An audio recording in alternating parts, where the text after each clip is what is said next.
G'day, Paul Evans, Finlay Evans Waterproofing, Liquid Rubber Melbourne. Just a little DIY tip here. Got a couple of pot plants in this harsh summer that we've been going through.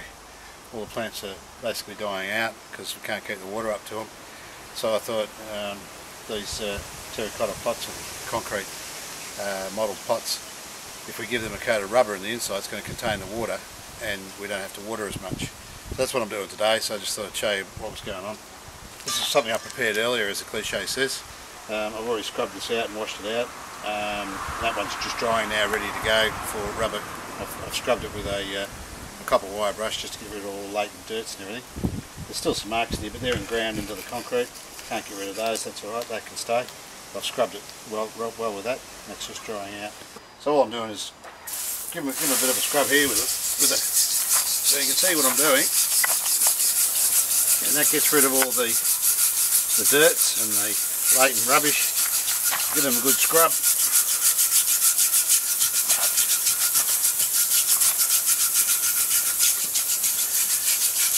But the drain hole on the bottom is imperative, so of course come winter time, when it does rain again, I've unblocked the drain holes, so we keep them unblocked at the same time.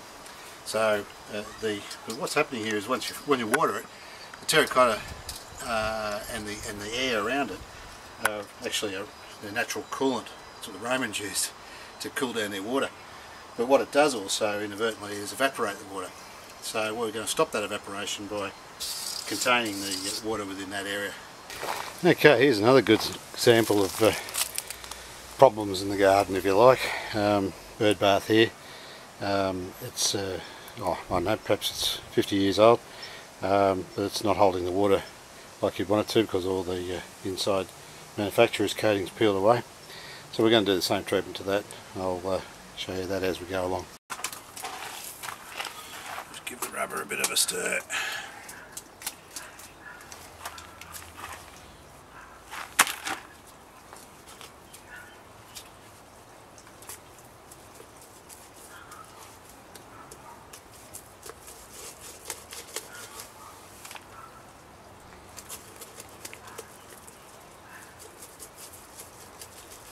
Starting at the bottom and working our way up. Just give a nice decent thick coat all the way around. Now I'm finishing it off like this so you don't lose the look of the aged pot around the outside of it.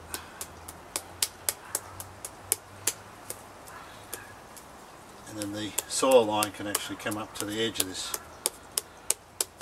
rubber.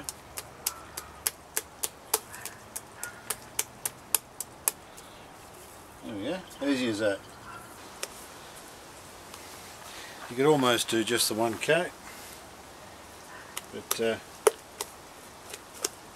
come back and do another one when that one dries. Righto, here we go. We're not long removed, we've just let this dry off a bit because it's pretty warm day today. So we've got the two pots here. They're almost ready for recoat even now, so they've got that nice black colour. So I've just left the brush standing in the material there. That'll keep the brush from drying out. We'll pop over here.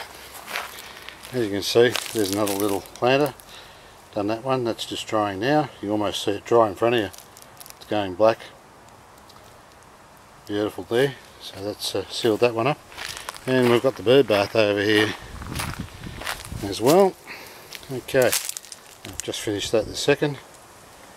And starting to cure off. That'll take a little bit. Now this one in particular, it's got cracks all around the edges, so all those cracks where the water's been leaking out of as well, they're all sealed now, rubber. So this concrete's all dried out and cracked, but inside where the water's contained, the rubber will bridge those caps and prevent water from leaking out. So that'll seal it up. The birds will be happy chappies again. And away they go. So we'll let that cure off and then I'll come back and give that another coat in a minute. Okay, I thought I'd just quickly show you. You can see the difference in the colour there. This one's still a browny colour. This one over here is black. That one's just been recoated, so it's got the second coat on it now. It's going off pretty quickly, so I'll just about do this one now.